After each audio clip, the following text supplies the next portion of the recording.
राष्ट्रीय आंदोलन के इतिहास में साहित्यकारों और कवियों की महती भूमिका रही है। किसी ने थ्योरी लिखा है तो किसी ने प्रैक्टिकल किया।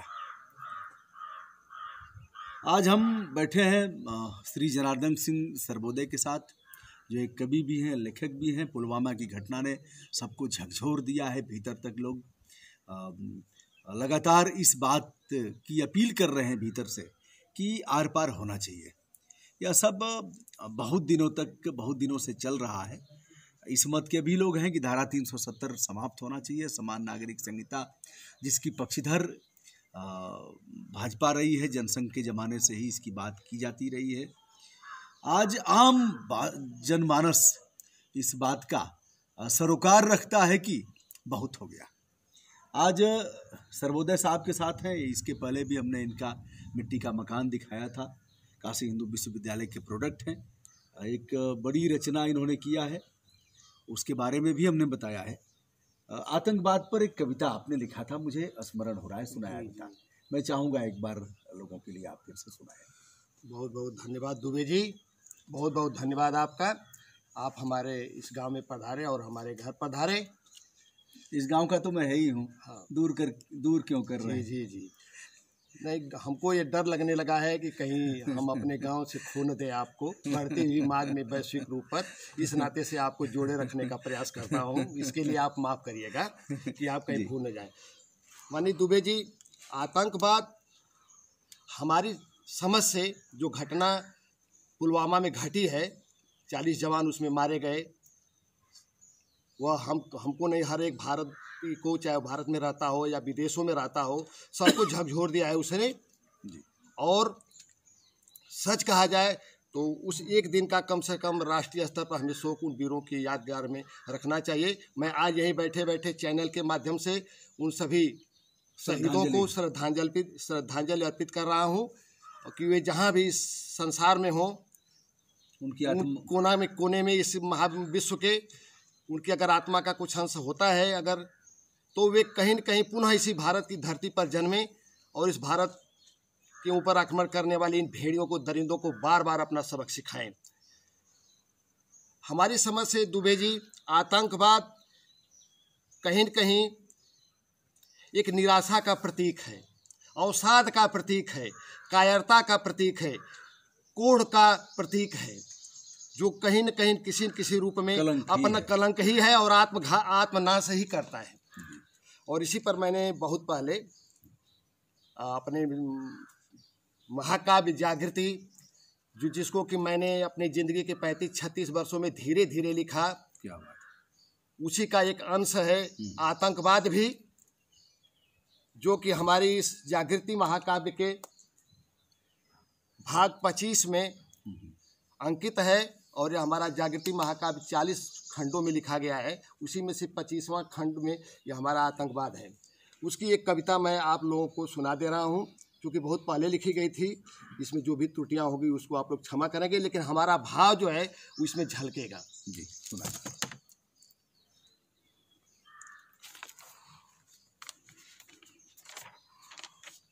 देखिए, एक तो क्या खूबसूरत राइटिंग है और बहुत पहले का इन्होंने लिखा है। इसका जिल्द रख रखाव काफ़ी खूबसूरत है और नाम भी है जागृति महाकाव्य भाग 25। आतंकवाद आपने शीर्षक लिखा है, सुनाए। आतंकवाद एक पागलपन जो निस्मांस नोच कर खाता है। निज मांस नोच कर खाता है। आतंकवाद एक पागलपन जो निज मांस नोच कर खाता है, अपना लहू ही पी करके अपनी प्यास बुझाता है। एक अंधविश्वास जो हिंसा भय से अपनी बातें मनवाता है, बल प्रयोग और डर से प्रचार प्रसार चाहता है। एक वहशीपन जो निज हाथों से अपना ही गला दबाता है, अपनी ही चिता की लपटों पर जीवन की रोटियां सेकता है। एक पूर्वाग्रह जो बलपूर्वक निज को ही सत्य सिद्ध करता है, रक्तपात हठता के सहारे सिद्धांतों को थोपे फिरता है। एक उन्माद जो अज्ञानता में आयुध प्रयोग ही जानता है, एक मेढक जिसे कूप में ही संपूर्ण जगत दिखता है। वाह, बहुत खूब, बहुत खूब। एक कायरता जो डर से डर फैलाया करती है, अपनी कुरूपता से भयभीत आंख फोड़ती फिरती है। वाह, वाह। एक दुर्बलता जो अपने संयम को खो देती है, निज कर्म और सच्चाई पर विश्वास नहीं करती है। बहुत बढ़िया। एक दिशाहीनता जो अपनी ही पहचान नहीं रखती है, दूसरों की सुंदरता पर जलकर प्रहार करती है। एक महामूर्खता जो अपने ही हित को नहीं जानती है, निज हाथों वह डाल काटती जिस पर स्वयं बैठती है। क्या बात है, बहुत खूब।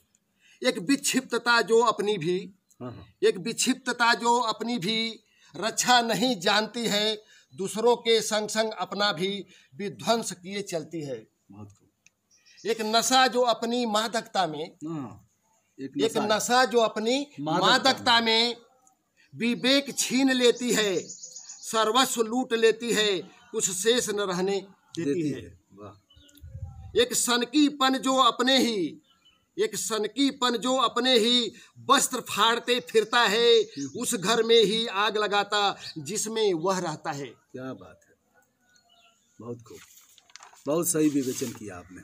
एक कुंठा जो अपने आगे दूसरों को कुछ नहीं जानती है, अपने ही ज्ञान और बल पर अगड़ाती फिरती है। एक संक्रामकता जो समाज को विषाणु युक्त कर देती है, धीरे धीरे सबका ही अस्तित्व निगल लेती है। बहुत बढ़िया। एक दो धारी तलवार जो मुड़कर,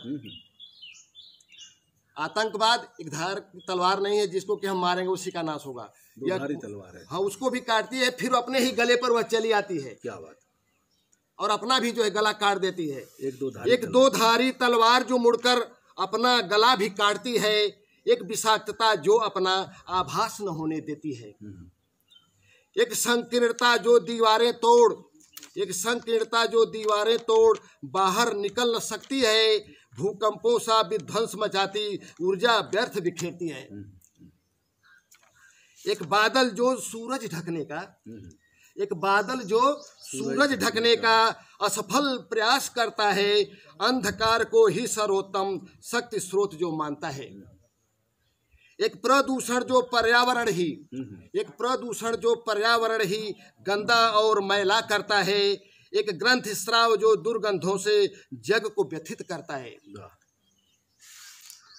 एक जिद्दीपन जो दूसरों की बातें तनिक न सुनता है, संत्रास और विध्वंसकता का सिद्धांत मात्र जो जानता है। एक भावुकता जो बर्बर होकर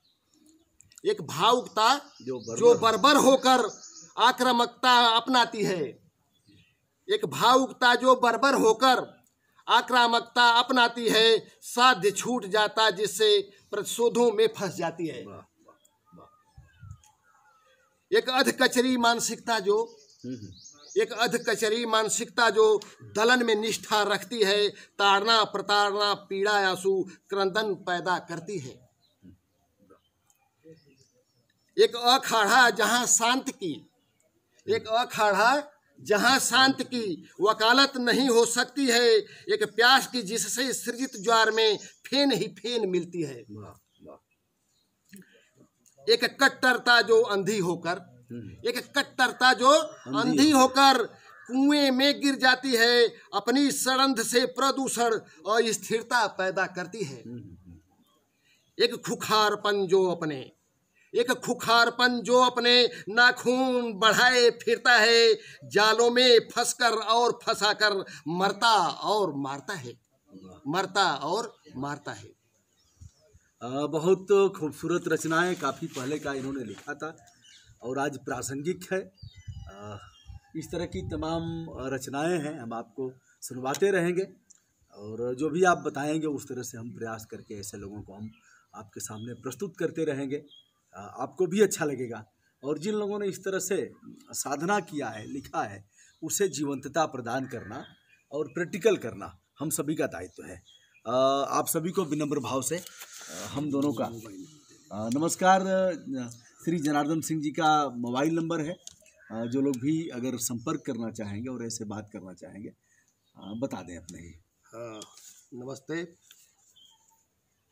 मेरे प्रिय देशवासियों, प्रवासी भारतीयों तथा संपूर्ण विश्व के लोग, हम अपेक्षाएं रखेंगे कि कहीं न कहीं हम आप तक पहुंच सके। इसके लिए मैंने एक छोटा सा अपना मोबाइल नंबर भी आप लोगों को देने का। छोटा सा मोबाइल नंबर की 10 अंक का? हाँ, 10 अंकों छोटा अंक का देंगे तो फिर गड़बड़ा जाएगा।